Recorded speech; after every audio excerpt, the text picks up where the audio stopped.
Well, good evening, ladies and gentlemen. I'm Bruce McDonald, and this is the Talamanka review. Let me get my sound.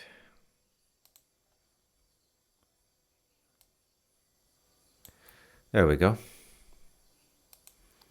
Yeah, it's 9:29 p.m. on the 17th of May. It's a Saturday, and this will be the first show I've done just talking to you folks for a couple days. Did a couple people shows, couple, I guess you'd call them social shows, you know. I hope you enjoyed them. I got a lot of comments. So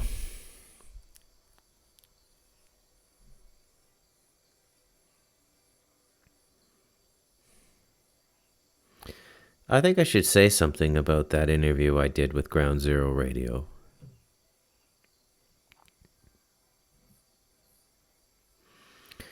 To start, I would say that I think it's an always a bad idea to deliberately study the occult. Right? I know I've said that before, but I feel like I should repeat it. Now, that doesn't mean that people who get into it should be thought of in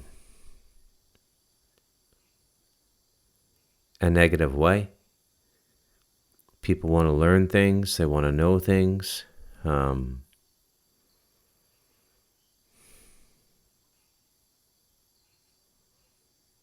It is a free will space. We can do with our lives as we wish. We can investigate anything we wish. And this is the way that this reality works. And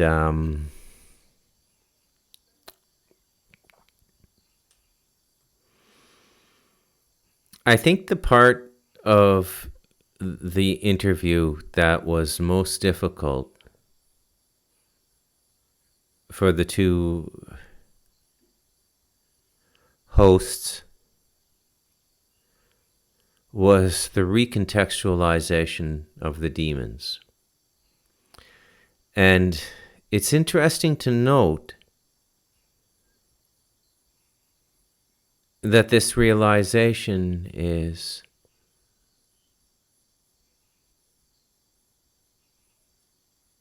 most fought in those who have existing ideas or concepts or misconceptions.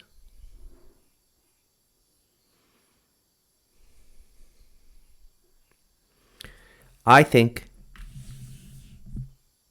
if you look at it and you think about what I've said, it is self-evident that the way we have characterized demons is part of the inversion.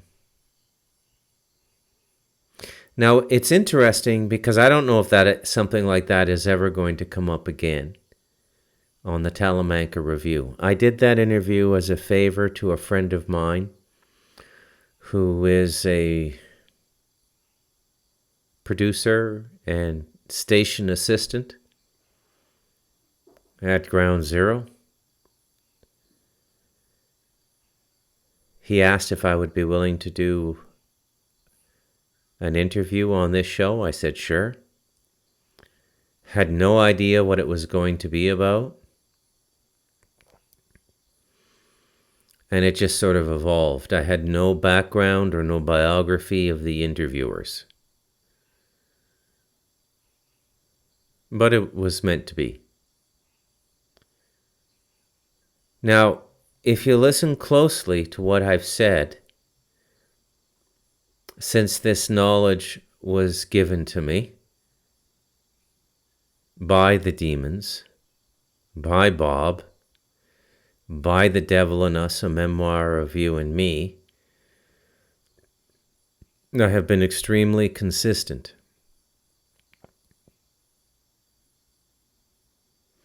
Do not invoke them. Do not summon them.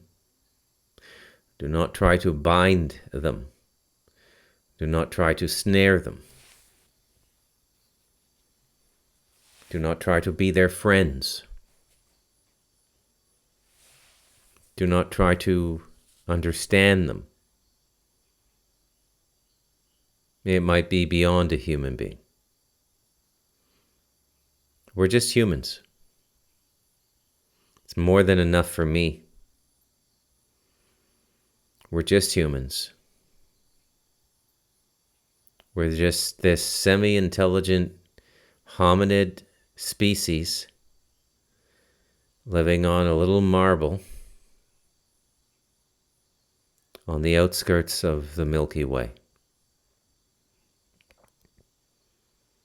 Powerful forces govern this Earth, this solar system, this galaxy, this universe, and the multiverse. And we're just humans. Now, it is superficially a very diminutive position in the hierarchy. But when you scratch the surface just a little bit, you will see that a tremendous investment has been made in human beings. We are special. All of us.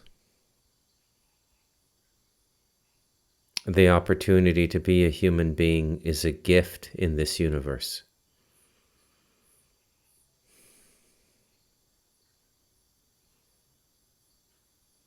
And what has been invested in us is enormous.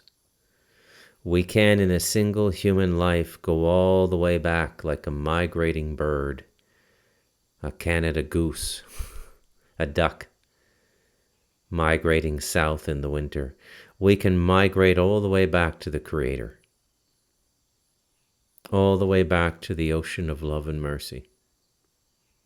That's not a gift available to a lot of the species, in fact, most of them. You may say that the lives they have and the existence they have seems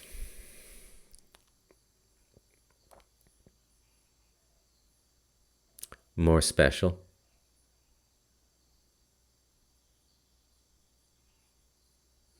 Some of these species, in the densities in which they live, can maintain a form and a body for 5,000 years. Some longer. But I believe there are caps on what they can do. I believe you can do more in a human body in terms of going all the way back. It's similar to the dichotomy of the natives on the planet and the first worlders and their science. When we look from our condominiums in Toronto and New York and Dubai and Melbourne and Sydney and Los Angeles and Amsterdam. And when we look at the natives, do we not all have this sort of romantic envy for the simplicity of their lives? Do we not secretly wonder what they know about life by the way they live that we have forgotten? Do we not secretly wonder what connections they have that we have lost because of the way we've chosen to live in the first world?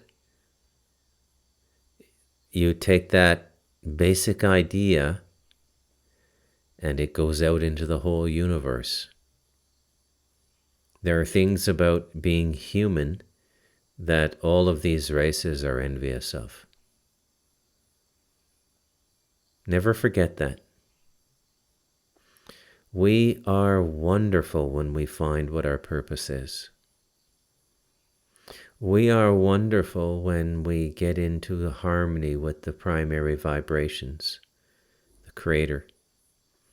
When we hear the celestial music in our meditations and our prayer. It's remarkable.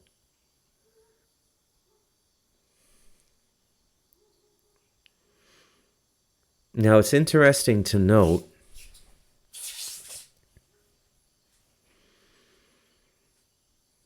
that people who study the occult and try to invoke demons, try to understand demons, are curious about demons, and I never was.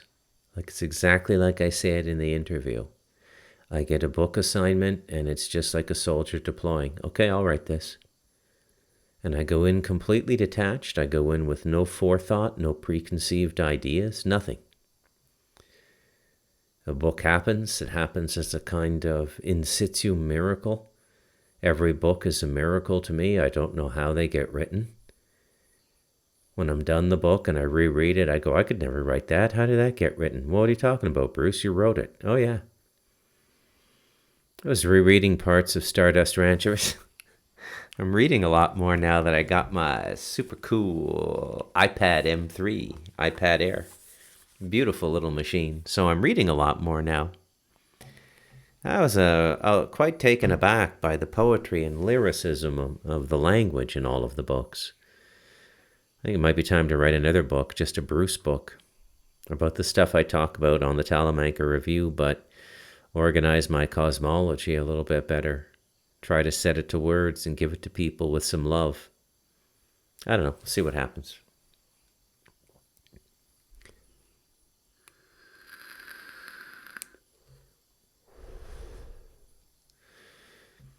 It's very difficult for people to admit they're wrong. Very difficult. And you know why, right? Well, let's let our usual friend answer the same question.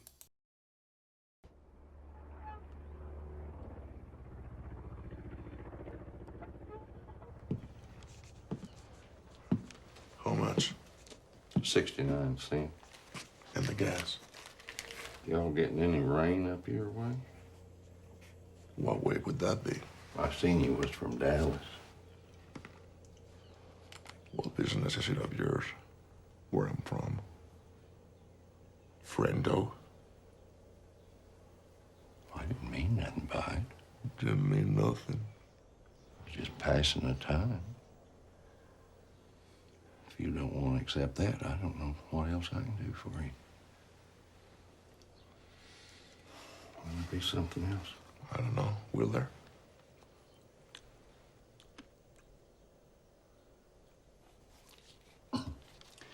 Is something wrong With what? with anything? Is that what you're asking me? Is there something wrong with anything? Will there be anything else? You already asked me that. Well, I need to see about closing now. See about closing. Yes, sir. What time do you close? Now, we close now. Now is not a time. What time do you close? Generally around dark, at dark.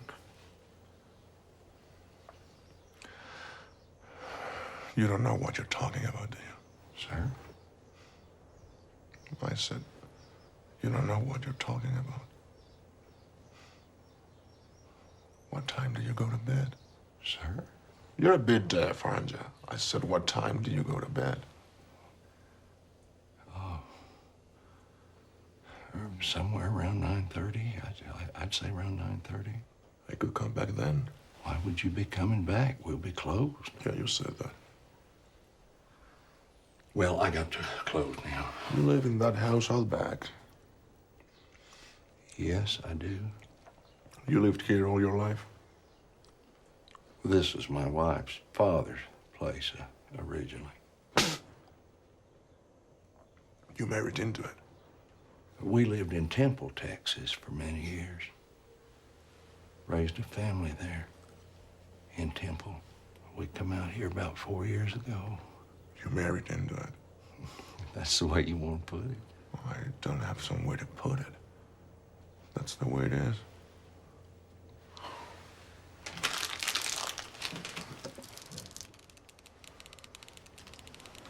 What's the most you ever lost on a coin toss?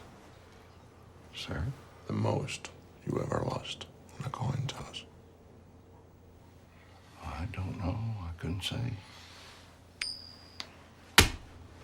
Call it. Call it. Yes. For what? Just call it. Well, we need to know what we're calling it for here. You need to call it. I can't call it for you. Well, it wouldn't be fair. I didn't put nothing up. Yes, you did. You've been putting it up your whole life. You just didn't know it. You know what date is on this coin? No. 1958. It's been traveling 22 years to get here. I don't know. No need to finish. You know how it ends. I've played that clip before, but that right there is the critical line.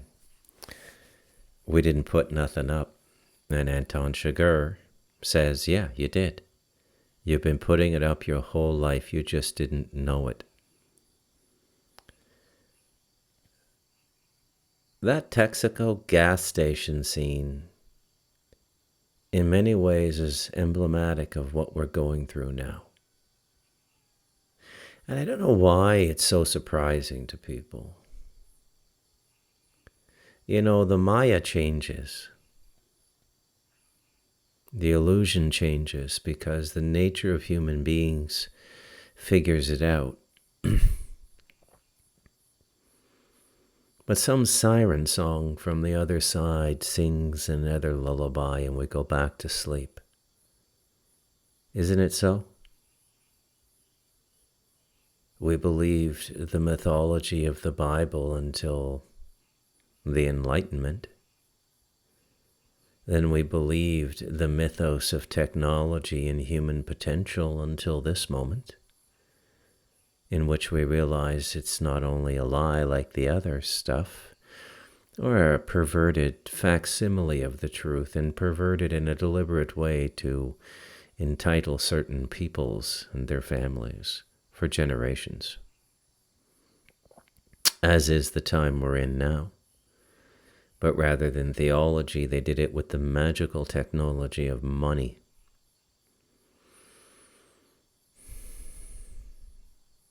And everybody's figuring it out now.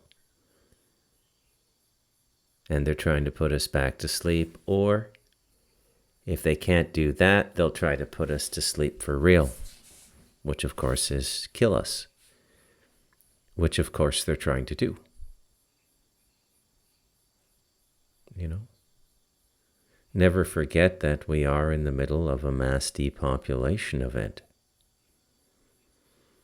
And there's no rational explanation for governing forces to behave this way against the governed, the people.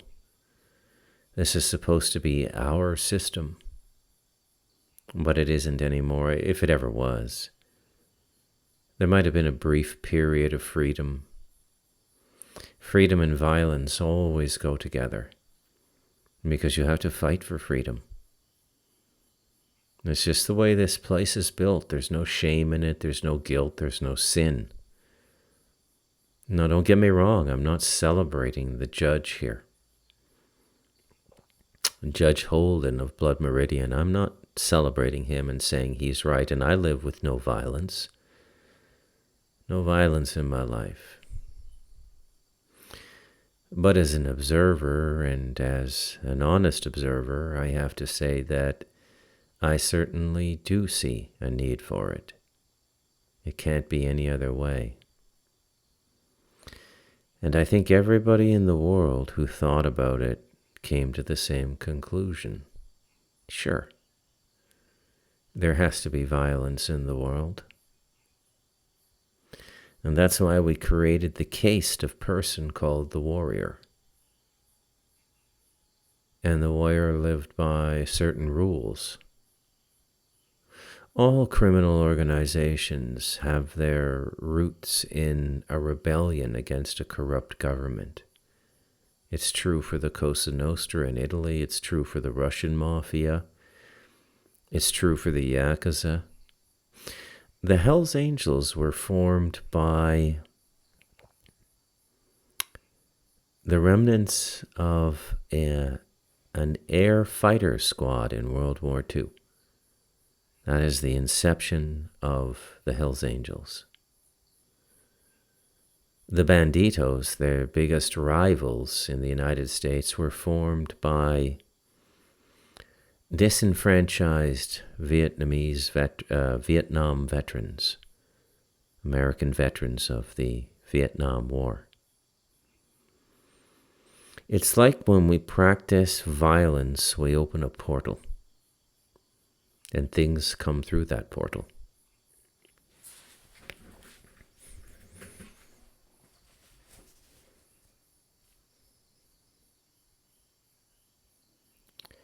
That's certainly not that hard to understand now.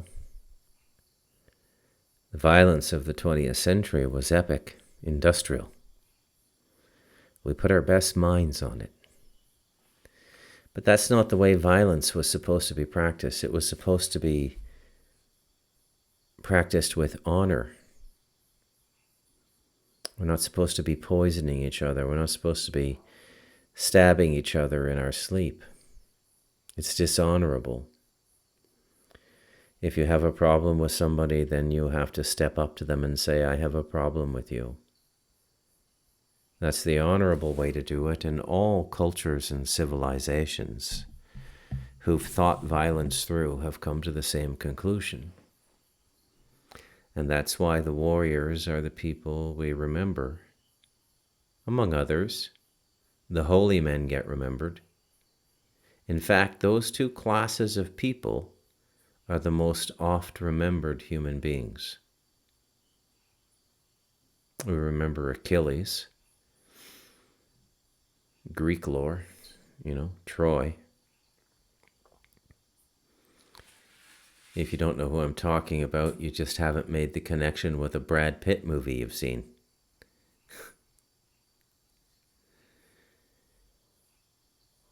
That's okay. Not everybody has the time to read Homer's Odyssey. Spartans, we remember the Spartans, great Greek warriors. Remember the samurai. Feudal Japan was entirely a warrior society. Strict code. Tremendous honor. That's been revitalized again with Shogun.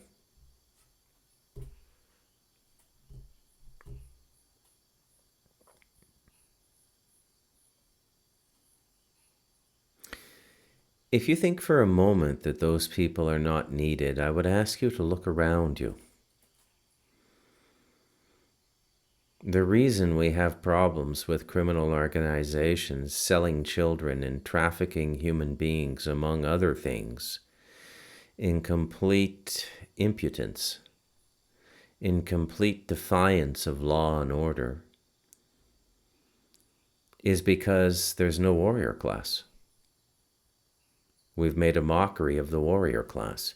It's around a little bit, there's echoes of it in Sean Ryan, the Navy SEAL, certainly Bob, my friend Robert. But we disrespect these people now. We don't respect the sacrifice they make for us. And we tie their hands behind their backs. And we tell them to go and fight, but don't do this, and this, because your enemy has rights. The enemy's not following by the same set of rules or honor. Quite the opposite. And the advantage it's given them is enormous. And somebody like Trump comes along who very clearly understands this and tries to fix it, and all the brainwashed idiots say that he's a fascist. He's not a fascist. He's seeing things correctly. He's other things. Don't for a moment think I'm putting him up on a pedestal. I mean, his administration may go down when it's studied in 20 or 30 years. It may go down as one of the most deeply corrupt insider trading White House administrations in the history of the White House. And people will write papers and do deep research on how things he said were said deliberately so him and his friends could make hundreds of billions of dollars in a week on market fluctuations. That's not a good thing. And I say it because I don't want you to think I'm putting Trump up on a pedestal. But there's some things he gets right. He's a street guy. He comes from New York. He's not a street guy. He went to private schools and, but he spent decades rubbing shoulders with, mob controlled labor unions and construction companies and material suppliers in New York City. He knows how the world works. And even they had an honor code. I think that's one of the things that was so endearing about the television show The Sopranos, is it showed the state of this ancient culture which has been around for centuries, transported to the upper middle class world of New Jersey, and all of their honor was gone.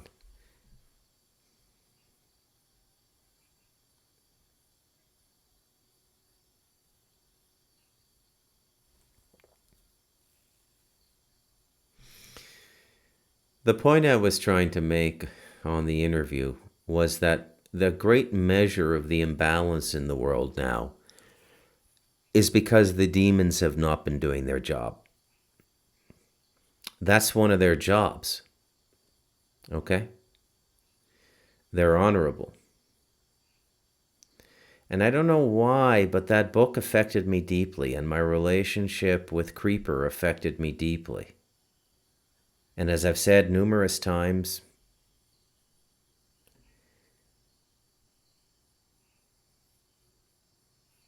they're not our friends.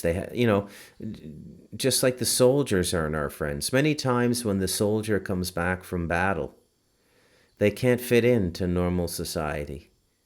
And because of the things they've seen and the dark journey they've gone on, the very people they protected feel uncomfortable around them.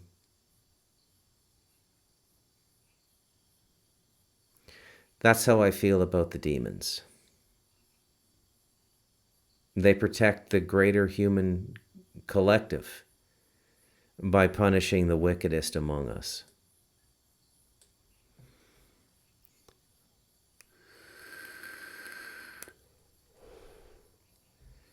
What I told you in that book and what I'm telling you tonight will start to seep out in the next 5 years or so. You'll start to see it more and more and more and more.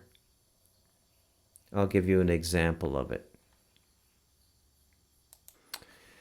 Yeah, I was looking for a clip that I knew about. I'd seen a number of months ago, Father Chad Ripperger. And he was explaining it, what I was trying to explain to Olav on Thursday night, that they will be explaining it, okay? So what we can understand from all of this is that this is a purification process down here. And the process is it's hands-on. Like you can definitely have extremely negative experiences, but I wouldn't worry about them too much. I wouldn't get too involved. And I think that the characterization of the demons has become so malignant now that it's going to create I think it's one of the driving forces behind this dissolution we might go through. And if we go through a dissolution, it'll be astral and physical. And it'll be based on the bottlenecks we've created in the flow of our collective consciousness energy. Okay, so what does that mean? It means that energy always has to keep moving. Okay, it never stands still. It's like a flowing river, a mountain stream, the wind, ants. If you look at nature, there's always this frenetic energy all the time. And it's not really moving in any one direction. It's omnidirectional. And there's no logic to the movement. It's a sort of chaotic movement. Electricity, when it's not funneled, is the same. It's just there. It's just moving. Now, what we do as human beings is we try to create psychic structures to cope with reality. They're shields, like the ego. Okay? Because the nakedness of being alive absents the presence of God. And remember my definition of God, okay? Which is a connection with the energy that sustains life. And the comfort in knowing that it goes beyond your body. And those are experiential things that anybody can have. They're rather elementary, actually. If you take up a serious contemplative life, you'll get that stuff figured out in the first 2 to 5 years. It'll be proven out to you in a unique way to you. Just, all the stories I've given you on the Talamanka review. Like my simple ghost story. They'll be proven out to you in a way suitable to you. Different than me, but suitable to you. It'll be undeniable. Undeniable. And then the question becomes, how are you going to live with that knowledge? Getting the knowledge and the insight and the realization is one thing. And the next phase is, well, what do you do with it? Do you just quietly go about your business? I understand the pressures of social consciousness. They're very demanding, right? Everybody wants to fit in. I remember when my boss, Kevin, looked me up on Amazon. And he bought a couple books. And when he was reading the Stardust Ranch, The Incredible True Story, I said, oh, thank God. Because I can sort of hide behind the UFO story. There's not a lot of, personal spiritual disclosure in that one. And then he said, 6 months later, I'm reading The Devil in Us now. And I went, oh. And I went, wow, this is weird. And I never passed that book to my mother until a couple weeks ago, 2-3 weeks ago. I'm not sure she's done or not. I'm waiting for her email, but she may stay silent, right? People always want to fit in. Nobody wants to be told they're crazy, even though you're not crazy, even though what's happening to you is real. The crazy people are the people who have reinforced this social construct that inhibit us from expressing the reality of our experience. That's the true evil. Those are the people that should be shamed. But we don't live in that kind of world. We just don't. I think we might have more in the ancient world. But all of these levees and structures, psychic structures we've built to contain the human energy and the nakedness of living, are cracking now. And this is a sure sign that we're at the end of a cycle of time. And this could be one of those astrological cycles, I think they're 2,600 years. It's all perfectly laid out, too, in the last 2,600 years, You get Buddha about 2,500 years ago, then you get the Christ. And when you're going through a cycle of time, there's a certain energy that's available to you, and that becomes the focus of the study of people incarnating in that cycle of time. And then the next cycle comes in, and there's a whole bunch of new material. And it's not any more liberating. You're still not going to make much ground overall in terms of growing your consciousness, but the new energy and the new imaginative constructs illuminate the falsity of the old ones, or the aspects of the old ones that are false. And people rebel and they go, oh man, it was all just a big lie. I don't know why I ever believed this. And that's what we're going through now. The psychic levees are breaking. And it creates a kind of a chaos because very few people can live in a pure state of being. They need to know, well, what's going to happen tomorrow? What's going to happen when I die? And the most amazing thing about the human race is that as profound and beautiful as those questions are, and they are profound and beautiful, most people will just accept what some asshole tells them. This is what the controllers have discovered about human beings. Oh, they'll believe anything. Tell them this, this, this, and this. Now, if there's a little magic involved, something that shows them a little bit of a multi-dimensional reality, all the better. Oh, that's God. God spoke to me. No, you had an astral experience. God's another 100 million light years away. Keep going.